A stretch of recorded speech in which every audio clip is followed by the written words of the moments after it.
മാഹിയിൽ വൈദ്യുതി വകുപ്പ് ജീവനക്കാരനെ ഇടിച്ചിട്ടിട്ട് നിർത്താതെ പോയ കാറിനായി തിരച്ചിൽ ഊർജിതം. റോഡരികിലൂടെ നടന്നു പോകവെ മാഹി വൈദ്യുതി ഓഫീസിലെ ഫോർമാൻ CH രമേശിനെയാണ് കാർ ഇടിച്ചത്. ഈ മാസം 19 രാവിലെ 6:15 സെമിത്തേരി കവലയ്ക്കടുത്ത പെട്രോൾ പമ്പിന് സമീപമായിരുന്നു അപകടം. ഇടിച്ച കാർ അല്പം മാറി നിർത്തിയെങ്കിലും പിന്നീട് ഓടിച്ച് പോവുകയായിരുന്നു. മിഥുൻ തുടരുന്നുണ്ട്. മിഥുൻ പറയൂ.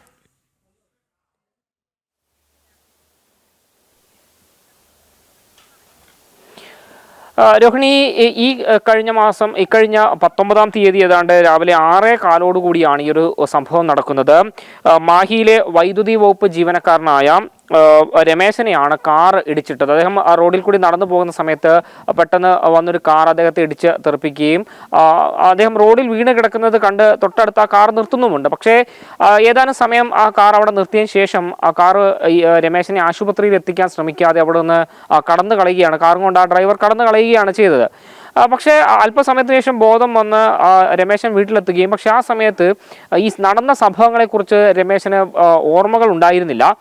വീട്ടിലെത്തി വീട്ടുകാർ പരിശോധിച്ച സമയത്താണ് ഇത്തരത്തിൽ തലയ്ക്ക് പരിക്കേറ്റതും നടുവിനൊക്കെ വേദനയുണ്ട് എന്ന് രമേശൻ പറയുകയും ചെയ്തത്. തുടർന്ന് ആശുപത്രിയിൽ ചികിത്സ തേടുകയും ചെയ്തു.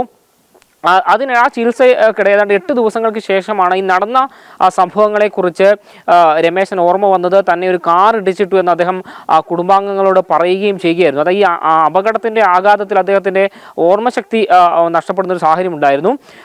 പിന്നീടാണ് ഈ ഓർമ്മ വന്നതിന് ശേഷം ഏതാണ്ട് 8 ദിവസങ്ങൾക്ക് ശേഷം ഓർമ്മ വന്നപ്പോഴാണ് ഇത്തരത്തിൽ തനിക്ക് അപകടം പറ്റിയെന്ന് അദ്ദേഹം കുടുംബാംഗങ്ങളോട് പറയുന്നത്. തുടർന്ന് കുടുംബാംഗങ്ങൾ പോലീസിൽ പരാതി നൽകുകയും തുടർന്ന് ആ പ്രദേശത്തെ CCTV ദൃശ്യങ്ങൾ പരിശോധിക്കുകയും ചെയ്തു.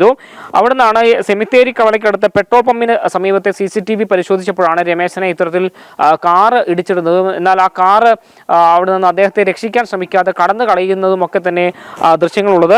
എന്തായാലും സംഭവം പോലീസിൽ കുടുംബം പരാതി നൽകിയിട്ടുണ്ട്. പോലീസ് കേസെടുത്ത് അന്വേഷണവും ആരംഭിച്ചിട്ടുണ്ട്. എന്തായാലും മനുഷ്യത്വരഹിതമായൊരു നടപടിയാണ് കാർ ഡ്രൈവറുടെ ഭാഗത്തു നിന്നുണ്ടായതെന്നൊരു വിമർശനമാണ് പ്രധാനമായും ഉയരുന്നത്. കാരണം സ്വാഭാവികമായൊരു അപകടം ഉണ്ടായിക്കഴിഞ്ഞാൽ അദ്ദേഹത്തെ ആശുപത്രിയിൽ എത്തിക്കാനുള്ള ശ്രമം ഈ അപകടം ഉണ്ടാക്കിയയാളുടെ ഭാഗത്ത് നിന്ന് ഉണ്ടാകേണ്ടതാണ്. പക്ഷേ അത്തരമൊരു നടപടിക്ക് കാത്തു നിൽക്കാതെ രമേശനെ വഴിയിൽ ഉപേക്ഷിച്ച് കടന്നു കളയുന്നൊരു നിലപാടാണ് അയാൾ സ്വീകരിച്ചത്. ആ സംഭവവുമായി ബന്ധപ്പെട്ട് തന്നെയാണ് അതൊരാൾക്കും സംഭവിക്കാൻ പാടില്ല എന്ന് പറഞ്ഞുകൊണ്ട് അദ്ദേഹം പരാതിയുമായി മുന്നോട്ട് പോകുന്നത്. ഈ അപകടമുണ്ടാക്കിയ കാറ് കണ്ടെത്താനുള്ള ശ്രമം ഇപ്പോൾ പോലീസിന്റെ ഭാഗത്തു നിന്ന് ഊർജിതമായി നടക്കുന്നുമുണ്ട്. രോഹിണി.